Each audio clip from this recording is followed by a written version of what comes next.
retrovisor pode levar o seu tempo. A viagem que liga o Lobito a Benguela será curta, mas muito vagarosa. Se tudo correr bem, o comboio demorará 1h30 a percorrer 30 quilómetros. Para trás fica a estação do Lobito, o ponto de partida de um afamado caminho de ferro de África.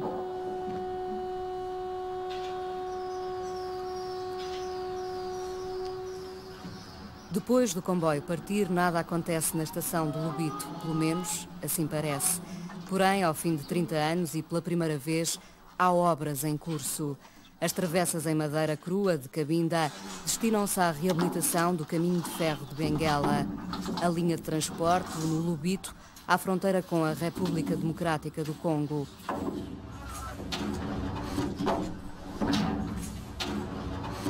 Nesse trajeto, com mais de 1.300 quilómetros, a maior parte das travessas desapareceu, a madeira foi roubada e serviu para lenha. As obras que decorrem são, pois, um bom sinal e talvez por isso o chefe da GAR do Lobito não hesita em usar a farda nova que a empresa acaba de adotar. Benjamin Chimonga é um ferroviário à moda antiga, orgulhoso dos seus 40 anos de serviço. Por agora está instalado num vagão de mercadorias, mas o edifício principal aparenta estar pronto.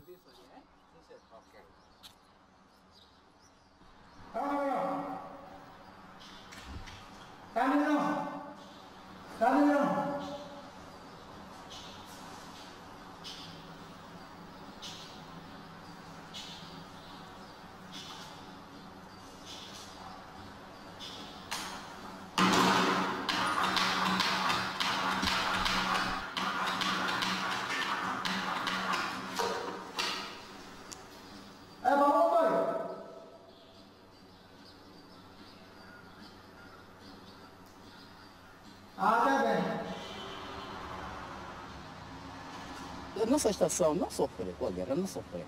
Essa nunca foi atingida, assim. Pronto, devido mesmo à guerra, pronto, nunca houve essa reabilitação, passou muito tempo sem pintura e tudo mais. Mas quando mesmo a guerra, não atingiu materialmente ali, não atingiu nada. São os comboios, não é? Esses sim. Sim, os comboios sofreram. Isso houve muito estrago, principalmente em máquinas. As nossas máquinas locomotivas ficaram totalmente destruídas. Hoje não temos locomotiva. Isso foi tudo devido à guerra. Muitas pessoas perderam a vida, também ferroviários. Sinceramente, em missão de trabalho, muitos ficaram. Eu até estive aqui em Bambo a chefiar na altura da guerra, estive lá 9 anos. Portanto, já perdi lá muitos colegas. Vi colegas a morrer. Isso é passado agora, não é? É passado. Sim, é passado. Mas pronto, as feridas sempre custam curar, né? As cicatrizes ainda ficaram. Sempre lembramos nosso antequerido, aquele que foi nosso amigo, que trabalhou muito conosco e hoje já não está conosco. Enquanto nós queríamos que ficasse ainda, assistisse essa paz que veio, se para ficar, então estivesse aqui a trabalhar conosco. Mas pronto, infelizmente chegou aquele momento, teve que partir. Não, diga só, 54, né? Está entendido, ora, o 35 chegou lá a 45, 34.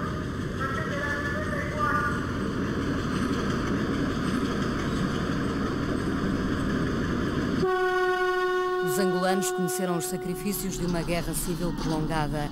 O próprio caminho de ferro de Benguela, o velho CFP, também pode ser encarado como um sobrevivente da história recente de Angola.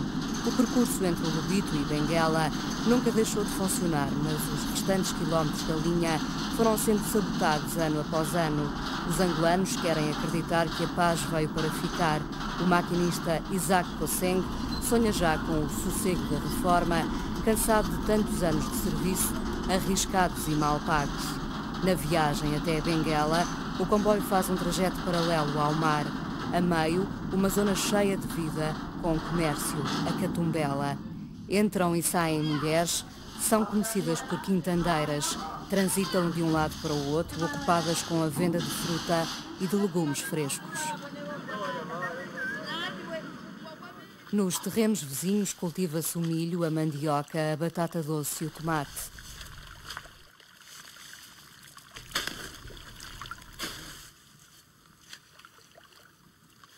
Os produtos hortícolas serão depois vendidos nas cidades mais próximas, Lobito ou Benguela.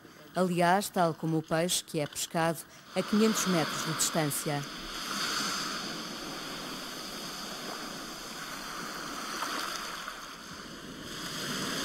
O Atlântico banha a costa angolana.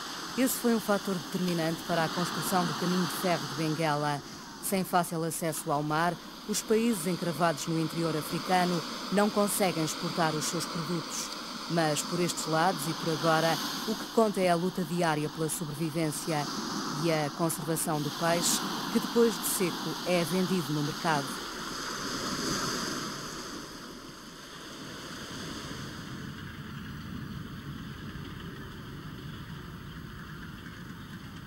Passando a Catumbela Praia, o comboio desvia-se para a esquerda e cruza o rio do mesmo nome. A primeira travessia ferroviária do rio Catumbela data de 1905. Esta não é a ponte original, mas uma outra inaugurada na década de 60.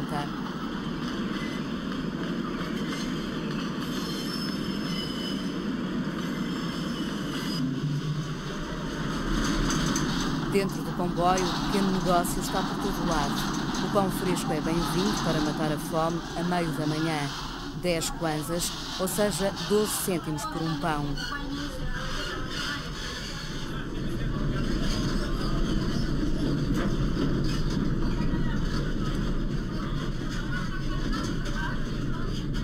Em marcha regular, o comboio passa pelas estações do Negrão e Damba Maria.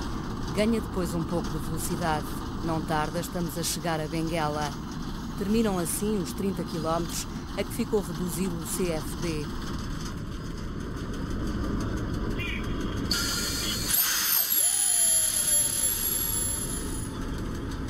Após uma breve paragem, a locomotiva a diesel terá que fazer o caminho de regresso.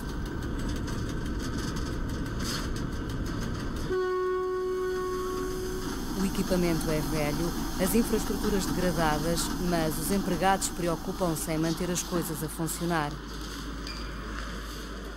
Nos anos 70 e pouco, 75, quando começaram as diesel, 74 aliás, quando começaram as diesel. Mas sempre lá em cima trabalhamos com as máquinas a vapor. Lá em cima onde? No Mochico, Bié, o Ambo, sempre a máquina a vapor. E o comboio era mais bonito a vapor ou diesel? Não, a diesel é melhor, a diesel é melhor. Tem menos trabalho. A coisa a vapor é aquele sacrifício muito enorme. Meter cavaca na fornalha, precisa de água para encher nas gruas, na lenha nas mutalas, era um sacrifício muito enorme. Era muito penoso, não era? É isso mesmo.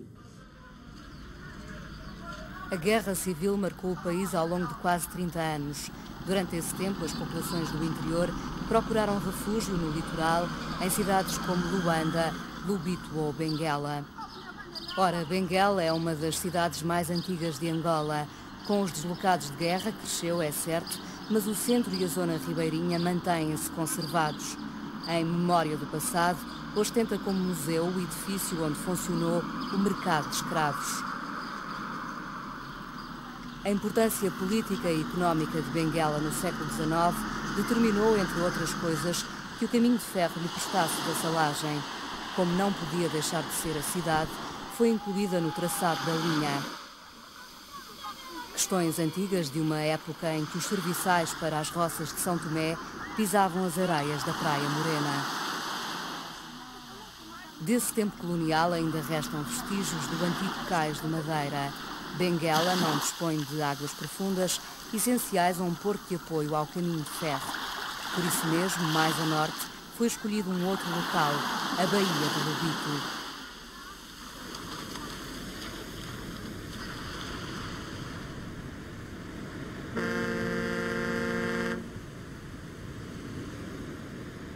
O porto do Lobito, em plena atividade, preparado para receber o carregamento de minério do Katanga.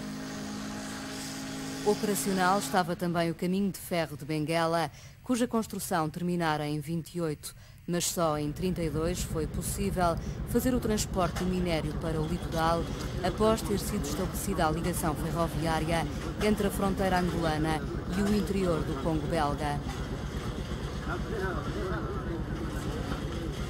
Finalmente, o cobre extraído a 2.000 km de distância chegava ao Lobito e daqui podia seguir para os portos da Europa e abastecer a indústria de material elétrico, entre outras. Infraestruturas como estas interessavam em primeiro lugar aos proprietários das minas no Katanga. A província de Angola pertencia à coroa portuguesa, mas não foram os portugueses que concederam ou pagaram a construção do caminho de ferro de Benguela. Na origem do projeto está uma companhia inglesa, semelhante a muitas outras francesas, belgas ou alemãs, que em 1900 cobiçavam as riquezas minerais de África. At the turn of the century, Africa was still seen as a land of great wealth, and they were still looking for King Solomon's mines. They were still looking for a second run, somewhere where the gold of the Transvaal would be duplicated. They found diamonds, they found copper, they did find some gold, never all that great wealth that was anticipated. But people were prepared to buy shares in companies, to buy bonds from companies. Robert Williams é o homem do caminho de ferro de Benguela, um engenheiro escocês com experiência em minas. Trabalhou e viajou com Cecil Rhodes, o fundador das Rodésias. None of them went to Africa for the benefit of the Africans. And while none of them wanted necessarily to be specifically cruel to Africans, they had the view of Africans that was common to most Europeans at the time, that Africans were childlike, that they still needed to be civilized, but also the idea that because people like Rhodes, Williams and so many others were developing economic resources in their countries, in parts of Africa, that this was ultimately for the benefit of the Africans. Para a construção da linha foram necessários 25 anos. Desde cedo surgiram problemas com a mão de obra escassa em território angolano. Eram também frequentes os descarrilamentos. Até ao Planalto Central, o percurso sobe aos 1.800 metros de altitude. Como agravante, os constantes problemas financeiros. Nem sempre a companhia de Robert Williams, a Tanganyika Concessions, dispunha de dinheiro para prosseguir com a obra. Em 1912, o CFB chegava à Nova Lisboa, mas só em 28 o comboio alcançou a fronteira com o Congo belga. A viagem inaugural do Lobito a Teixeira de Sousa envolveu personalidades inglesas, portuguesas e belgas. The satisfaction of having achieved something, it certainly wasn't the satisfaction of making a lot of money out of it. Because, as I say, it wasn't profitable. As far as I'm aware, it never paid. Who gained? Who gained? Who gained? The Portuguese in Angola gained by having a railway across this huge territory. But financially, nobody gained. Unless you could say that, I'm speculating, but in the original granting of the concession, I'm sure money changed hands at that point. And so the individuals who secured gifts, perhaps, I've always assumed that had happened, but I have no proof of it. They gained. The port of Lobito gained in that it had a link to its hinterland, but Robert Williams and his companies, who were the supporters of the Benguela Railway Company, did not gain. O Lobito é sem dúvida o maior porto da África Ocidental, a autêntica glória da atual capacidade realizadora dos portugueses. Acorreu ao cais esplêndido a multidão vinda do interior de Angola, das povoações do Planalto ao longo do caminho de ferro de Benguela até à fronteira e para além do Congo belga e da Rodésia.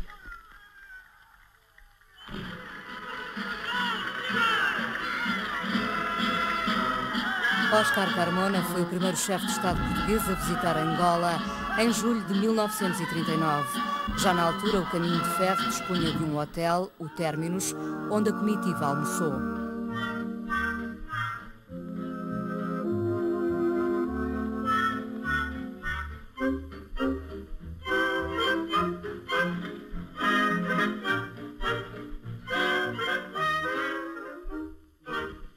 Para que se possa fazer ideia da obra realizada, organizou-se um desfile do material da Companhia dos Caminhos de Ferro de Benguela, que abriu com a primeira máquina que ali fez serviço, a máquina General Machado.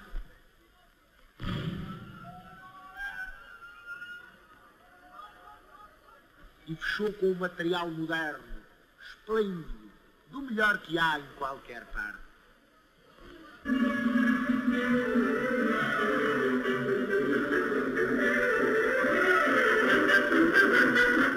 Carmona não viajou de comboio para o interior de Angola. Na sua visita oficial à chamada África Ocidental Portuguesa, desceu pelo litoral até Moçambique, onde, em parada, se deixou filmar ao lado da rainha dos Coanhamas. O regime colonial revia-se nestas imagens. Angola é apresentada como uma terra de oportunidades. Algumas das tribos que hoje aclamam o chefe do Estado, ainda há pouco mais de 20 anos estavam insubmissas. Reconhecem agora da forma exuberante que se vê os benefícios da nossa ação civilizadora.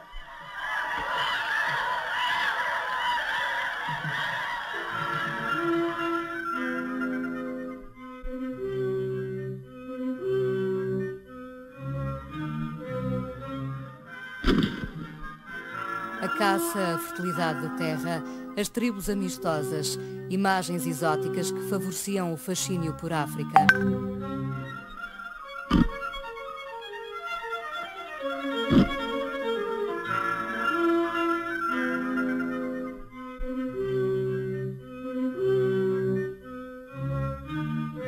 Nos anos 30 realiza-se o primeiro cruzeiro de turistas a Angola.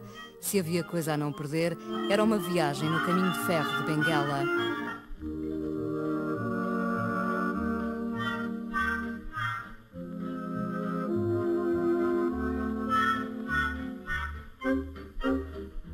O comboio a vapor levava vários dias a atravessar o território angolano. Durante o período colonial belga, muitos estrangeiros utilizavam o CFP para chegar a Leopoldville.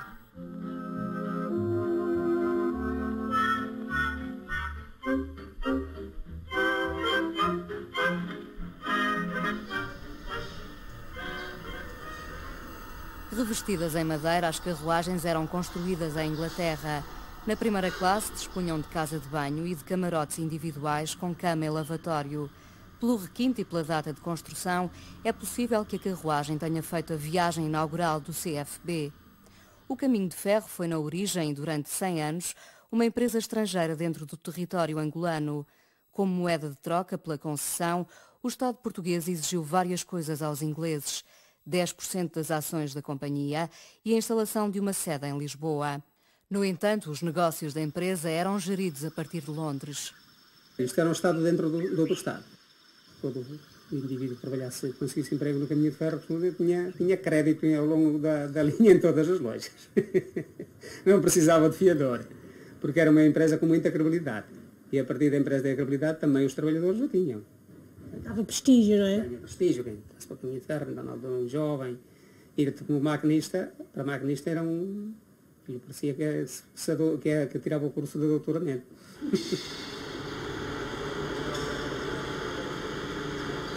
O CFB passou por muitas fases, mas continua a ser uma empresa ímpar. Nas oficinas do Lobito é desmontada a 108 para aproveitamento de peças. A locomotiva foi incendiada durante a Guerra Civil, que eclodiu após a independência de Angola em 75. Por essa altura, muitos ferroviários regressaram a Portugal. Manuel Macedo ficou.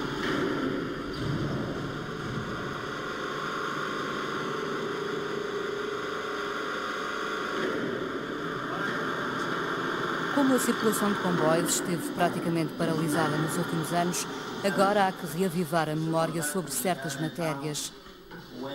Rever, por exemplo, o sistema de segurança das locomotivas. Manuel Macedo orienta um curso de reciclagem para maquinistas. Na verdade, já não são novos, mas entre o pessoal do CFB, os jovens são difíceis de encontrar.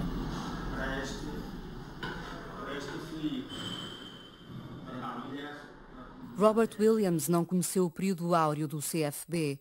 A companhia só começou a dar lucros depois da Segunda Guerra Mundial. De ano para ano, o comboio transportava um número maior de passageiros, desempenhando um papel social importante nas regiões por onde passava. Naqueles que foram os bons anos 60 da economia da província, os funcionários gozavam de qualidade de vida. Apoiado pelo Porto do Lobito, o CFB era uma porta aberta para o Atlântico. Estava confirmado o seu valor estratégico no contexto regional africano. Inicialmente, a linha de caminho de ferro permitia fazer o escoamento do minério de cobre, principal exportação do Zaire, mas já no final, digamos assim, deste período que estamos a falar, a Zâmbia também começou a utilizar essa linha. E, portanto, já não era apenas o Zaire, era também a Zâmbia, e, portanto, aumenta o tráfego da linha de caminho de ferro de Benguela, portanto, assume uma vertente estratégica maior, porque a alternativa, que era sair pela costa oriental, nomeadamente pelo sul e por Durban, ainda não pela Tanzânia, por aquilo que veio a ser a construção da linha de caminho de ferro, que é o Tazara, era muito mais económico, é mais perto, uma saída para o Oceano Atlântico e não para a costa oriental. Do ponto de vista estratégico, era muito importante para aqueles países limítrofes de Angola. Em 73, o Lobito era o maior porto da costa ocidental africana. Daqui se exportava não só o minério do Congo e da Zâmbia, como outras mercadorias produzidas na zona de influência do CFB. O algodão, o café, o sisal, o milho, a madeira.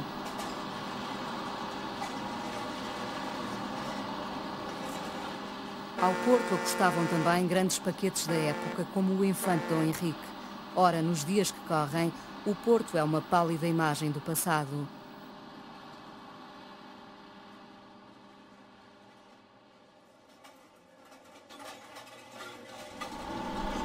Bem conservado, preparado para recuperar o prestígio perdido, mas com um grande problema, a falta de movimento. Ao longo do ano, petroleiros, pesqueiros e navios de longo curso usam as infraestruturas disponíveis, mas não têm sido em número suficiente para relançar o porto do Lobito. Nós estamos a trabalhar, eu não digo estando a trabalhar 100%, estamos a trabalhar 40%, como estamos a trabalhar hoje, a 20%, não temos navegação. Temos navegação porque ninguém está só a importar as mercadorias para o Lobito. As mercadorias que de facto fazem falta à República de Angola são aquelas mercadorias que servem para o Ambo, Bié, Mochico, Luau, e a maior parte da mercadoria era dos países engarrafados no continente e que passavam obrigatoriamente pelos caminhos de ferro de Benguela. O dia que o caminho de ferro de Benguela ligar ao Luau é a independência econômica do meu país.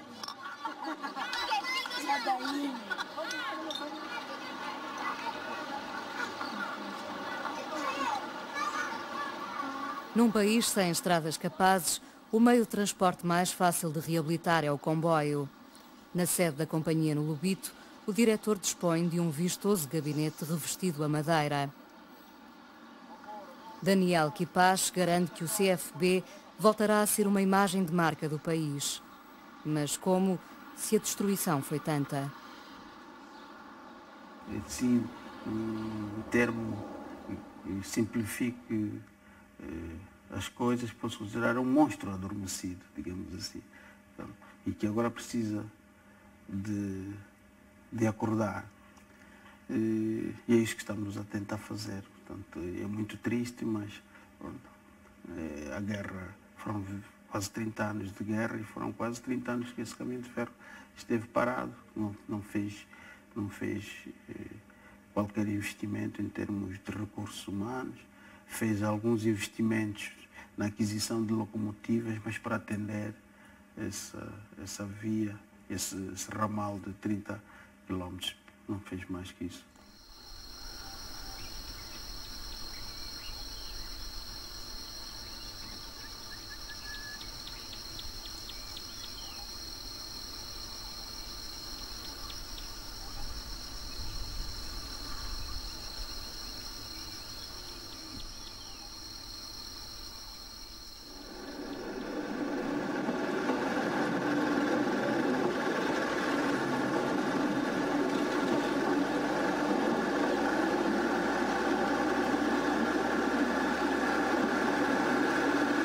Uma equipa do CFB verifica o estado da linha.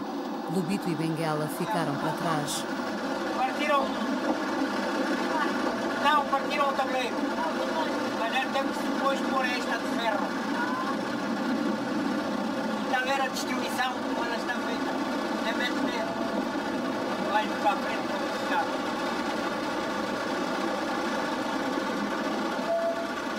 No tempo da guerra, os homens passavam aqui com o coração pequenino.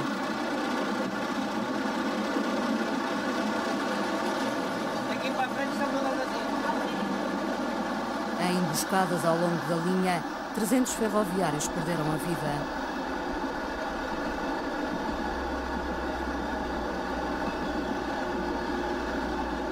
Depois de passar o Vale da Mina, chegamos a Ombe. A estação seca é o ideal para a recolha da lenha e para a produção de carvão. A chegada do pessoal do CFB atrai as atenções. Todos querem saber quando voltará o comboio a apitar.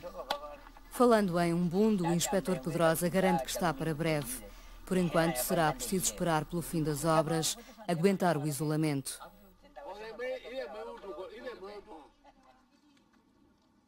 A pastorícia e o negócio da lenha são atividades recentes. No tempo da guerra, ninguém se atrevia a viver por estas bandas. Mesmo a circulação dos comboios até ao Uambo era muito esporádica.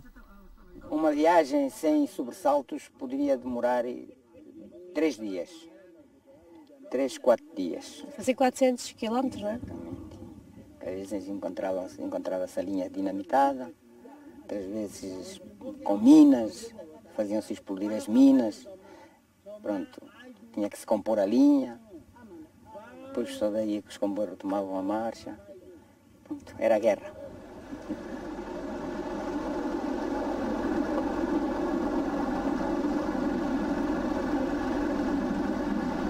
No troço até ao Cobal contam-se 14 pontes, muitas delas ainda sem proteção lateral.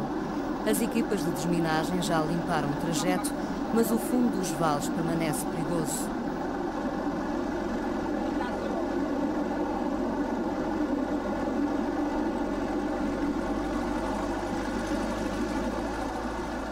Em setembro último, as obras decorriam no quilómetro 150. Pessoal contratado nas proximidades colabora com veteranos do CFB no assentamento dos Carris.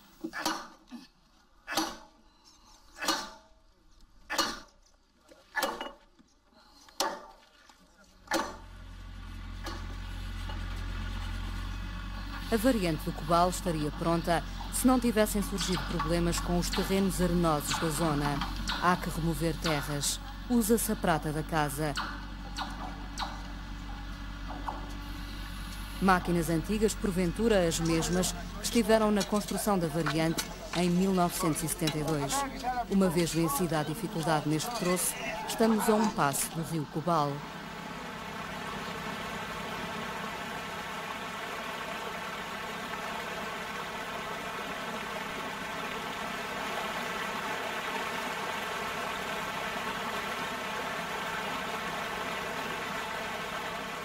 Todos dependem do rio.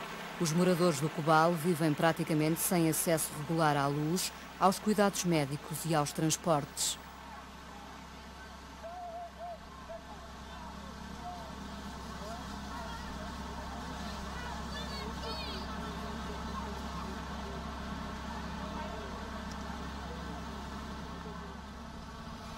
A reconstrução das pontes ferroviárias está a cargo de uma empresa portuguesa. Sobre o rio já se pode circular e alcançar na outra margem a estação.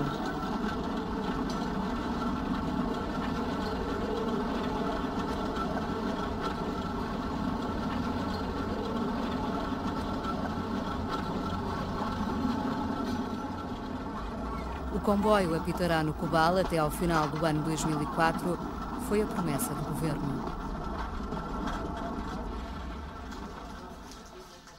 As inaugurações têm sido sucessivamente adiadas. Há sempre muito que fazer. Como o CFB é agora uma empresa pública, cabe ao Estado angolano investir no restauro das estações e na reabilitação geral do serviço da companhia. Numa primeira fase, apenas as estações mais importantes serão recuperadas. Por agora, o objetivo é repor a circulação dos comboios para permitir o transporte de materiais necessários à reconstrução das vilas, cidades e estradas destruídas pela guerra. A China cedeu ao Estado angolano uma linha de crédito de 1,5 bilhão de euros. Dessa verba, uma pequena parte será para o CFB. Produtos chineses baratos, como motas e bicicletas, já são muito apreciados em Angola.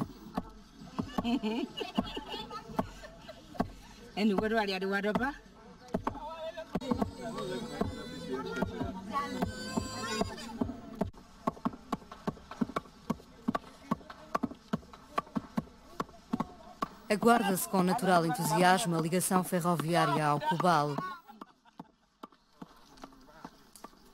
A partir daqui, como será e quando?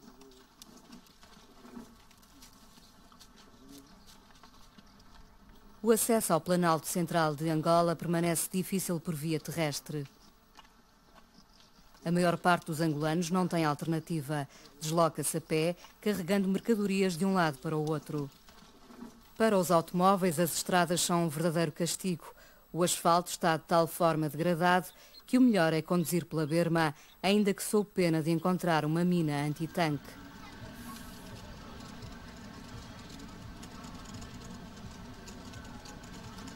No trajeto até o Uambo, o comboio parava em dezenas de estações e apiadeiros.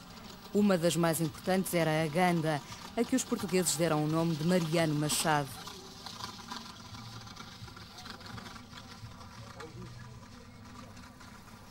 Uma cidade com vida própria, animada, outrora com indústria alimentar, bom café e outros produtos agrícolas. O comboio não passa por estes lados desde 92, mas há muitos vestígios da antiga atividade do CFB. Deixadas ao abandono, saqueadas, as estações estão em ruína. Ao longo do percurso, o CFB apoiava numerosas unidades industriais.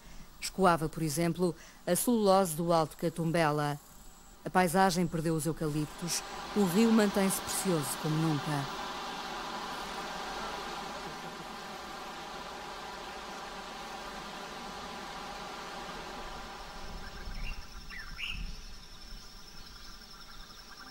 A linha ganha altitude até ao Uambo. Anuncia-se uma região fértil e viçosa. Depois do Cuma, está a Calenga, onde a reabilitação do CFB já deu os seus frutos.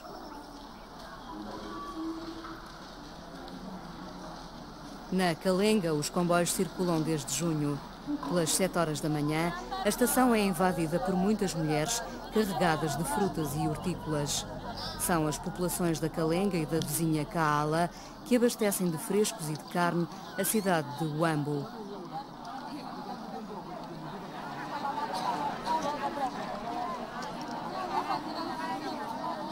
As obras envolveram melhorias na linha e no edifício da estação, que de nada serviriam se 2 locomotivas a diesel não tivessem sobrevivido à guerra no Uambo em 92.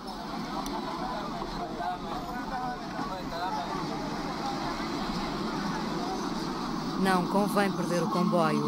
O próximo só daqui a 4 horas.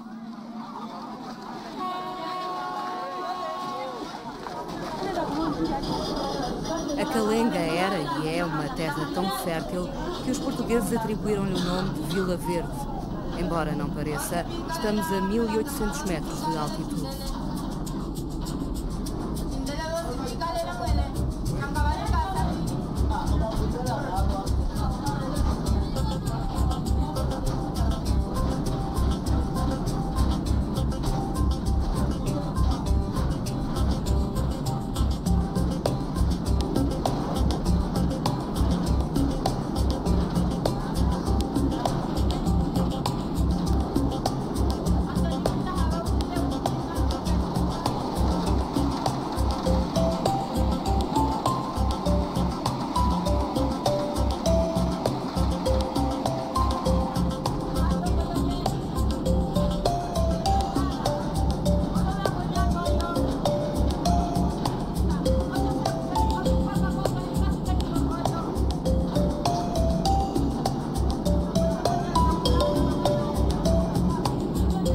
próxima paragem, o comboio vai encher por completo. Estamos na Kaala.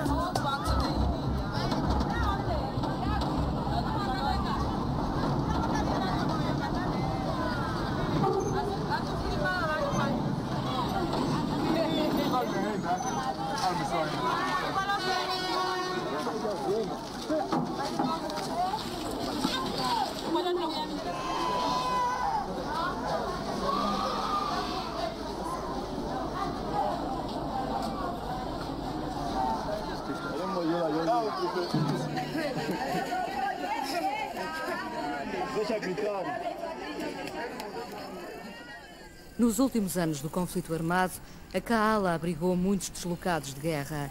Sendo uma região fértil, não escapou, porém, às crises alimentares com a dieta dos angolanos reduzida àquilo que se conseguia colher.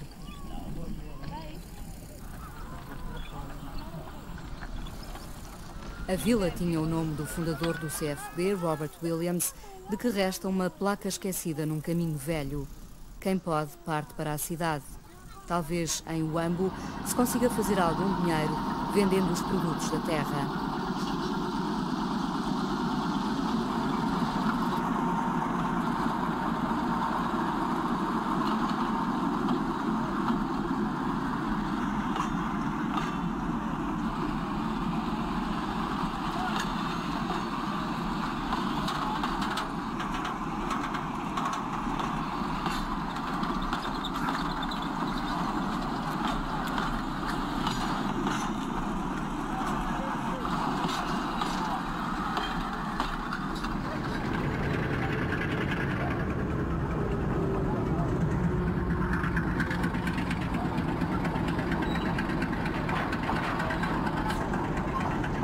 No Uambo, a reconstrução avança aos poucos.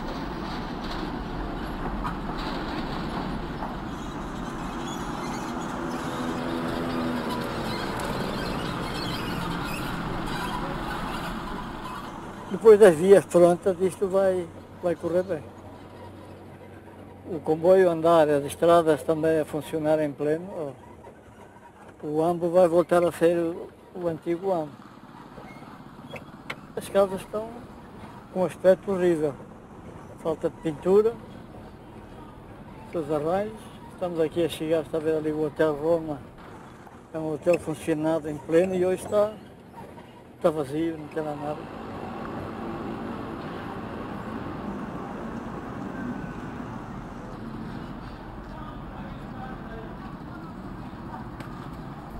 Havia aqui o cinema, havia aqui uns bares, restaurantes, havia esta casa de modas, que era Nova York,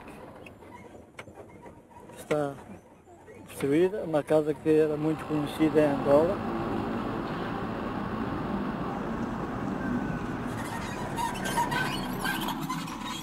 O chiar da carrinha de José Fundões anuncia a chegada às amplas instalações do CFB no Uambo.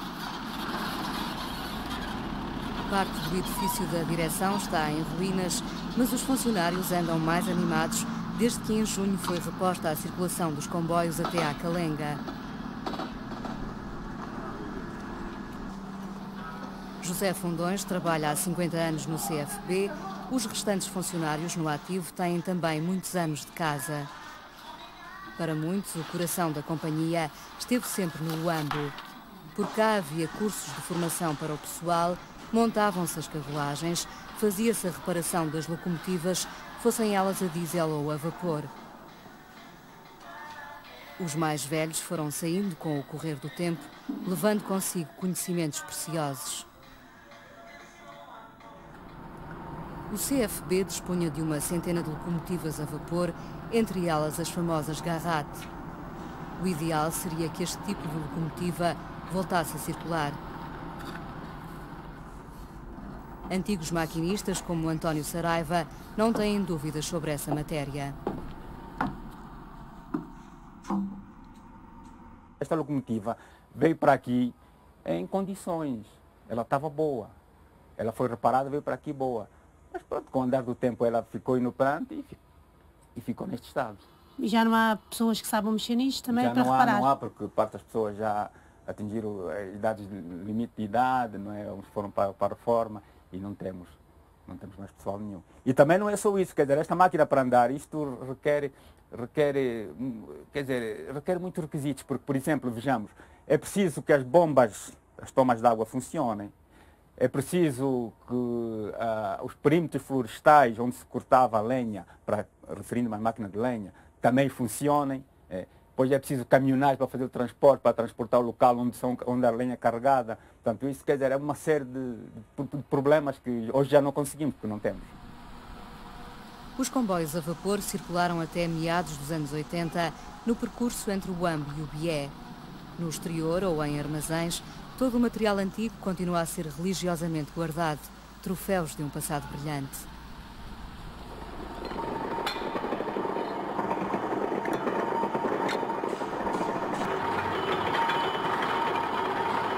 As oficinas gerais do UAM foram consideradas a maior concentração operária angolana. Restam hoje 140 técnicos que trabalham por turnos. A guerra dividiu os ferroviários do CFB. Prova disso é a explosão que destruiu o telhado. Em 89, a dinamite foi colocada com a conivência de alguém dentro da companhia. No passado, as oficinas eram o orgulho do governo colonial.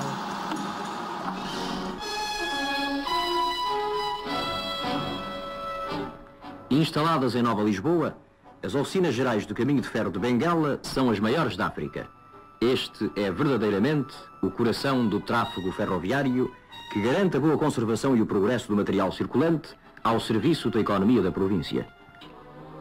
Nas oficinas trabalham solidários na mesma tarefa e igualmente interessados no melhor rendimento do seu labor, 300 europeus e 800 nativos, distribuídos pelos 3 grandes corpos que compõem este importante arsenal.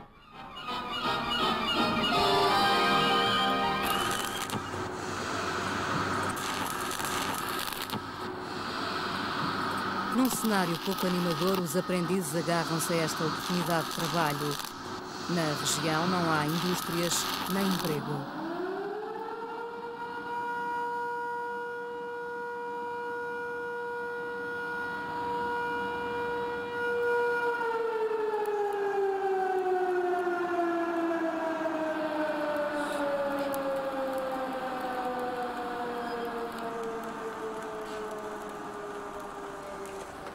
Alimentam-se como muitos outros angolanos, comendo simplesmente funge, farinha de mandioca cozida.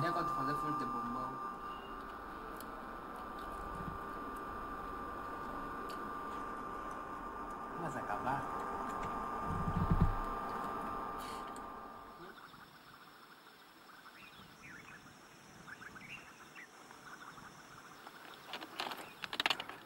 Os comboios transportavam bens alimentares, foram por isso sistematicamente sabotados. A desminagem das linhas decorre em várias zonas e por fases articuladas com o avanço gradual das obras de reabilitação. É difícil imaginar quando é que Angola vai ser desminada por sua totalidade, porque neste momento há áreas minadas que ainda não foram descobertas. Quer dizer, o levantamento de áreas minadas é um processo que ainda sempre está em curso. Coisa para 20 anos? 20 anos não acho ser a meta. Pode ser para além. Mais de 20 anos? Mais de 20 anos, sim. As forças rebeldes da UNITA são por vezes acusadas de ter praticado uma guerra contra o CFP. Dessa forma conseguiam impedir o abastecimento e o acesso ao interior leste angolano. Porém, num conflito de quase 30 anos, as duas partes usaram as minas como arma. A ponte sobre o rio Coanza caiu em 87, referem os moradores da zona. Considerada a mais perfeita obra de engenharia do Caminho de Ferro, sobre ela circulavam o comboio e os automóveis. A reconstrução não será fácil nem barata. Como alternativa, funciona por enquanto uma jangada militar que permite o acesso a Luena.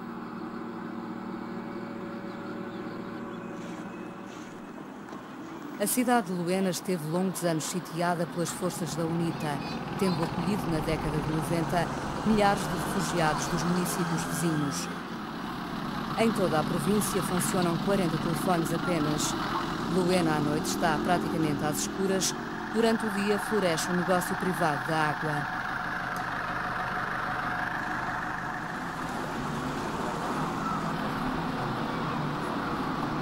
A água retirada do rio Kassongo é vendida porta a porta. Cada família dispõe de um recipiente. 200 litros custam 200 kwanzas, aproximadamente 2,5 euros. Vítimas da guerra continuam a deslocar-se a Luena para tratar das próteses. A Fundação Americana dos Veteranos do Vietnã mantém a funcionar um centro de apoio a mutilados. Numa manhã fatídica, Laura perdeu uma perna aos 12 anos quando ia para a lavra. Participa em grupo num curso de reabilitação.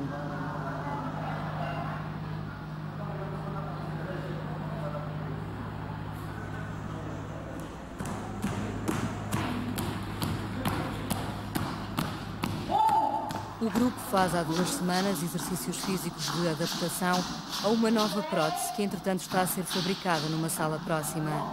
O apoio oferecido pela organização não governamental é inteiramente gratuito. As próteses, por norma, não duram muito, cerca de 2 a 3 anos. Perante as dificuldades, as vítimas improvisam soluções para conseguir andar.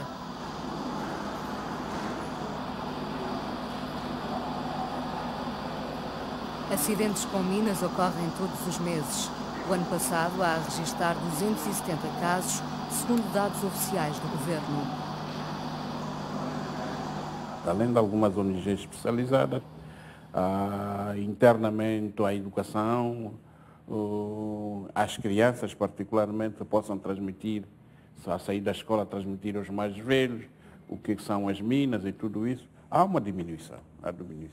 Pensando no impacto, há alguns desleixos. De alguns camionistas, como eu estava a dizer, a maior parte das vítimas hoje é de minas antitanque. Ao fim de 2 anos de paz, Luena permanece uma cidade isolada no interior angolano. Terminada a guerra, a ajuda internacional de emergência deixou a região. Os medicamentos, a carne, o leite e outros produtos alimentares chegam por estrada em caminhões que levam 5 a 10 dias a percorrer a distância entre Luanda e Luena. A estação do CFB mantém-se ocupada por deslocados da guerra. Fixadas por aqui estão cerca de 100 famílias.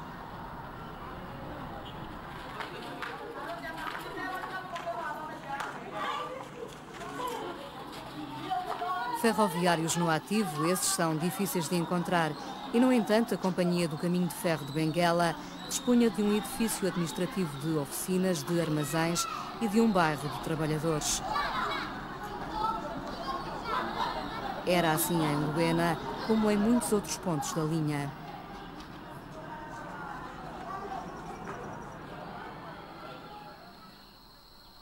Quem precisa de viajar não tem alternativa senão fazer-se à estrada. –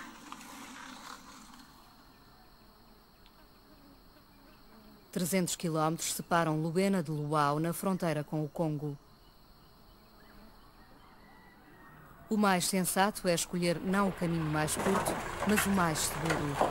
Há que ter em consideração as chuvas, a qualidade dos terrenos e o estado das pontes.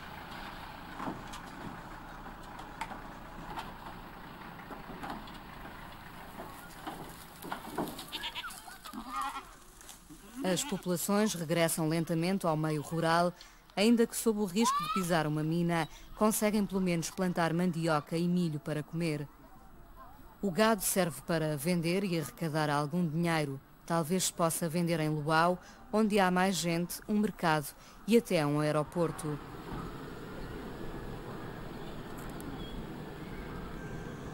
Os voos não são regulares, trata-se de aviões de apoio às organizações humanitárias. Não conseguem substituir o comboio.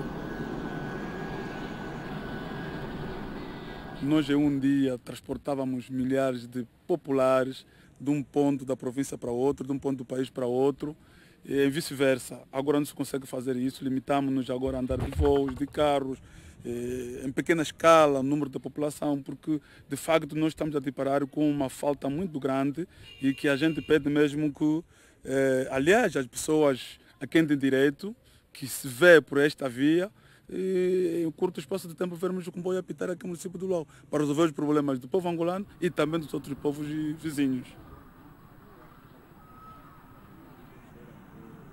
O administrador do Luau é um antigo militar. Foi nomeado para a região em 97. Nessa altura, no Luau, viviam apenas 2.500 pessoas. Os angolanos tentavam escapar à guerra, fugindo para a República Democrática do Congo. Em tempo de paz, as trocas comerciais animam a fronteira. Por exemplo, para comprar água engarrafada, é preciso ir ao Congo. Sob o rio Luau, que divide os dois países, encontramos a última ponte do caminho de ferro de Benguela. Inacessível, mesmo a pé, a zona pode estar minada.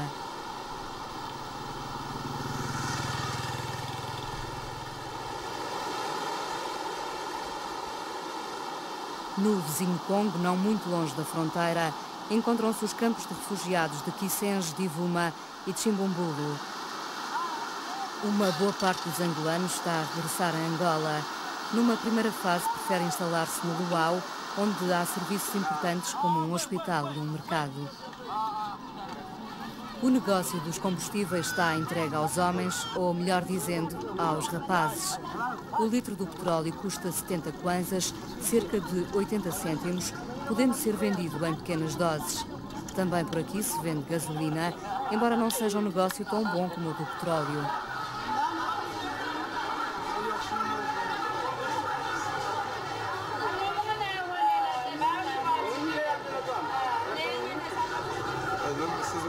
A carne não faz parte da dieta de todos os dias, bem como o próprio sal marinho, produto caro, vendido aos pacotes de 100 gramas.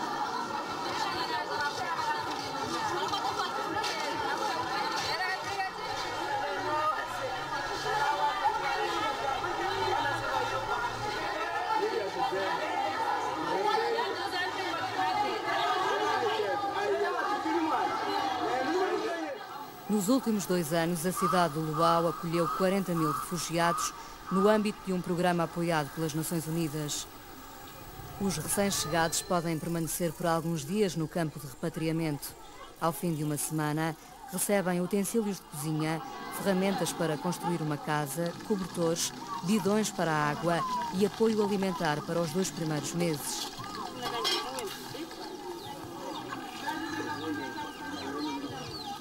Nem sempre é fácil partir ou reencaminhar os angolanos para as terras de origem. Em outubro, o campo tinha a lotação esgotada. 1.200 refugiados. Quem não puder confeccionar a própria comida tem como alternativa a dieta da cantina. Todos os dias o mesmo. Funs de milho ou feijão com óleo vegetal fornecidos pelo Programa Alimentar das Nações Unidas.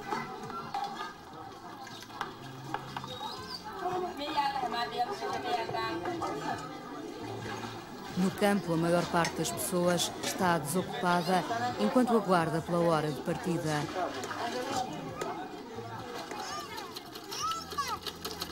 Julieta foi aos 13 anos vítima de uma mina na margem do rio Luau. Na altura, a família fugia para o Congo. No outro lado da fronteira, Julieta casou e criou 8 filhos num campo de refugiados, onde viveu 20 anos. Sim, vou regressar na minha terra. Como a minha nova mãe anda em Saurimo, quero ficar ainda em Saurimo. Durante poucos dias vão me enviar em Luanda, porque toda a família está em Luanda. Sim, sim. Acha que agora vai haver condições para viver aqui em Angola? Condições de viver em Angola?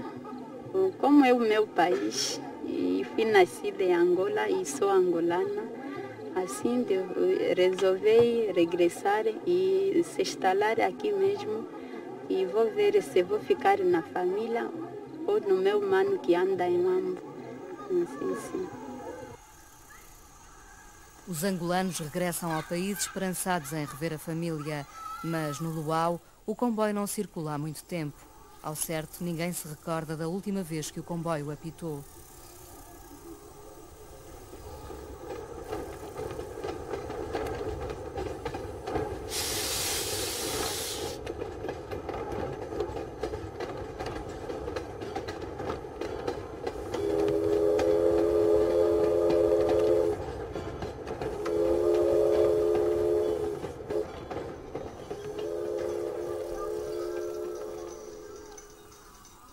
O governo angolano prometeu trazer de volta o comboio ao Luau em 2006. Enquanto isso não acontece, a vida continua nos bairros novos da vila fronteiriça. Impossibilitados de partir e perante a incerteza do dia de amanhã, os refugiados vão ficando pela província do Mochico.